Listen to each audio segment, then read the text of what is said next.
오늘 우리에게 주시는 하나님의 말씀 민수기 26장 1절로 51절까지 길지만 함께 보겠습니다.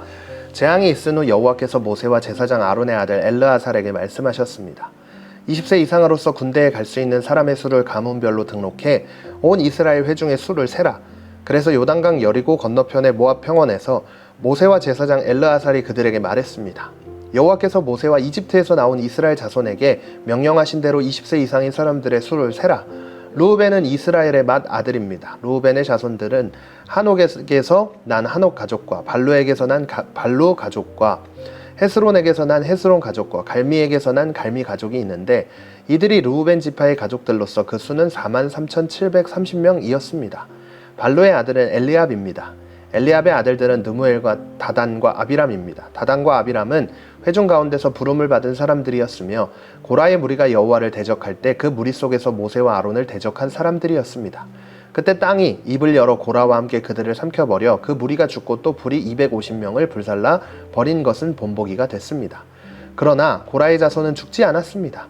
시므온의 자손들은 그 가족대로 느무엘에게서 난 느무엘 가족과 야민에게서 난 야민 가족과 야긴에게서 난 야긴 가족과 세레에게서 난 세라 가족과 사울에게서 난 사울 가족이 있는데 이들이 시므온 지파의 가족들로서 그 수는 22,200명이었습니다. 각 자손들은 그 가족대로 스본에게서 난 스본 가족과 학기에게서 난 학기 가족과 순이에게서 난 순이 가족과 오스니에게서 난 오스니 가족과 에리에게서 난 에리 가족과 아롯에게서 난 아롯 가족과 아렐리에게서 난 아렐리 가족이 있는데 이들이 각 지파의 가족들로서 그 수는 45,000명이었습니다. 유다의 아들은 에르와 오난이었는데 에르와 오난은 가나안에서 죽었습니다. 유다의 자손들은 그 가족대로 셀라에게서 난 셀라 가족과 베레스에게서 난 베레스 가족과 세라에게서 난 세라 가족이었습니다. 베레스의 자손들은 헤스론에게서 난 헤스론 가족과 하물에게서 난 하물 가족이었습니다. 이들은 유다 지파의 가족들로서 그 수는 76,500명이었습니다. 이사갈의 자손들은 그 가족대로 돌라에게서 난 돌라 가족과 부하에게서 난 부하 가족과 야숲에게서 난 야숲 가족과 시므론에게서 난 시므론 가족이었는데 이들은 이사갈 지파의 가족들로서 그 수는 64,300명이었습니다. 스불론의 자손들은 그 가족대로 세렛에게서 난 세렛 가족과 엘론에게서 난 엘론 가족과 얄르엘에게서 난 얄르엘 가족이 있는데 이들은 스불론 지파의 가족들로서 그 수는 65,000명이었습니다. 요셉의 아들들은 가족별로 므낫세와 에브라임입니다. 므낫세의 자손들은 마길에게서 난 마길 가족과 마길의 아들인 길르앗에게서 난 길르앗 가족이었습니다. 길르앗의 자손들은 이에셀에게서 난 이에셀 가족과 헬렉에게서 난 헬렉 가족과 아스리엘에게서 난 아스리엘 가족과 세겜에게서 난 세겜 가족과 스미다에게서 난 스미다 가족과 헤벨에게서 난 헤벨 가족이었습니다. 헤벨의 아들 슬로브앗은 아들이 없이 딸뿐이었습니다. 슬로브앗의 딸들의 이름은 말라, 노아, 호글라, 밀가, 디르사입니다. 이들은 므낫세 지파의 가족들로서 그 수는 52,700명이었습니다. 에브라임 자손들은 그 가족대로 수델라에게서 난 수델라 가족과 베겔에게서 난 베겔 가족과 다한에게서 난 다한 가족이었습니다. 수델라의 자손들은 에란에게서 난 에란 가족이었습니다. 이들은 에브라임 가족들로서 그 수는 32,500명이었습니다. 이들이 가족에 따른 요셉의 자손들이었습니다. 베냐민의 자손들은 그 가족대로 벨라에게서 난 벨라 가족과 아스벨에게서 난 아스벨 가족과 아이람에게서 난 아이람 가족과 스부밤에게서 난 스부밤 가족이었습니다. 벨라의 아들들은 아릇과 나아만이었습니다. 아릇에게서 난 아릇 가족과 나아만에게서 난 나아만 가족이 있었습니다. 이들은 베냐민 지파의 가족들로서 그 수는 45,600명이었습니다. 단의 자손들은 그 가족대로 수함에게서 난 수함 가족이었습니다. 이들이 가족에 따른 단의 자손이었습니다. 수함 가족의 수는 64,400명이었습니다. 아셀의 자손들은 그 가족대로 임나에게서 난 임나 가족과 이스위에게서 난 이스위 가족과 브리아에게서 난 브리아 가족이었습니다. 브리아의 자손들로는 헤벨에게서 난 헤벨 가족과 말기에게서 난 말기의 가족이 있었습니다. 아셀에게는 세라라는 이름의 딸이 하나 있었습니다. 이들은 아셀의 가족들로서 그 수는 53,400명이었습니다.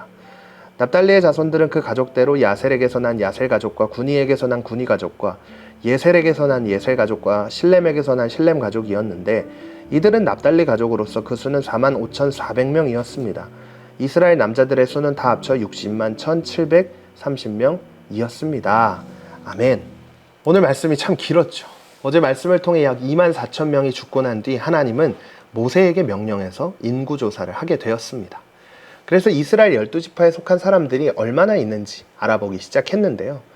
이 큐티책 성경 말씀이 기록된 다음 장을 펼쳐보면 민수기에서 했던 두 번의 인구조사를 비교하는 표를 살펴볼 수 있어요. 민수기 1장에서 이집트 땅을 나와 제일 먼저 이스라엘 백성들의 숫자가 몇 명인지 하나님께서는 조사하라고 하셨는데요. 그렇게 조사했을 때 표에서 보는 것과 같이 약 60만 3,550명이었어요. 그런데 오늘 말씀을 통해 이제 가나안 땅에 들어가는 것을 앞두고 또다시 인구조사를 실시했을 때 60만 1,730명이라는 것을 알 수 있죠. 하지만 주목해서 봐야 할 것은 이 두 번의 인구조사 모두 들어간 사람은 딱 두 사람밖에 없었어요. 바로 여호수아와 갈렙이었어요. 그래서 1차 조사 때 있었던 사람들은 여호수아와 갈렙을 제외하고는 모두 다 죽었는데요. 그리고 두 번째로 인구를 조사한 오늘 말씀에서는 광야 1세대 사람들로부터 태어난 다음 세대들이었어요. 그 사람들이 바로 60만 1,730명의 사람들이었죠. 안타깝지만 광야 1세대 사람 중에 여호수아와 갈렙을 제외하고 단 한 사람도 가나안 땅에 들어가지 못했습니다.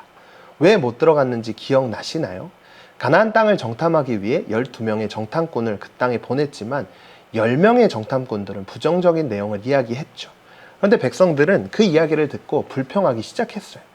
그리고 나머지 두 사람이었던 여호수아와 갈렙은 이제 불평하지 않고 긍정적인 이야기를 하게 돼서 결국 여호수아와 갈렙만 들어가게 됐죠.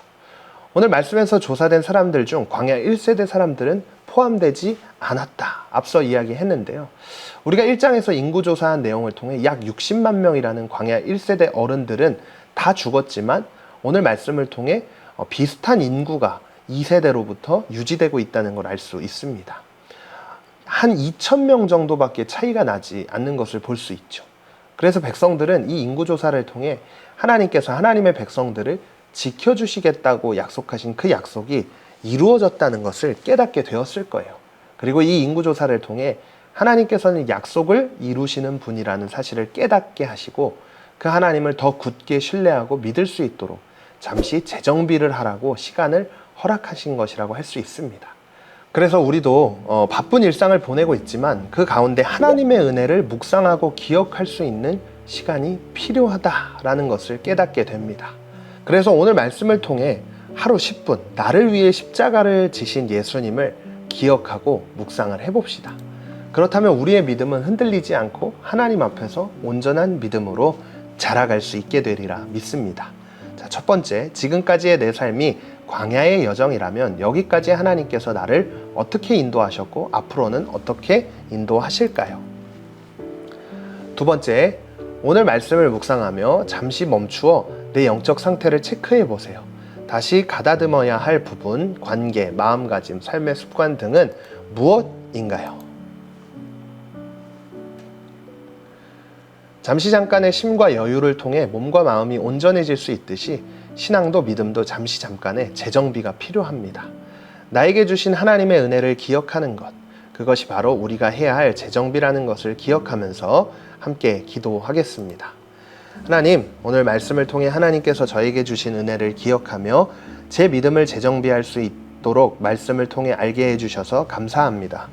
하나님의 은혜를 기억하며 하나님께 감사하는 삶을 살 수 있도록 오늘 말씀을 통해 깨닫게 해주세요. 그래서 하나님을 기쁘시게 하는 삶을 사는 제가 되길 원합니다.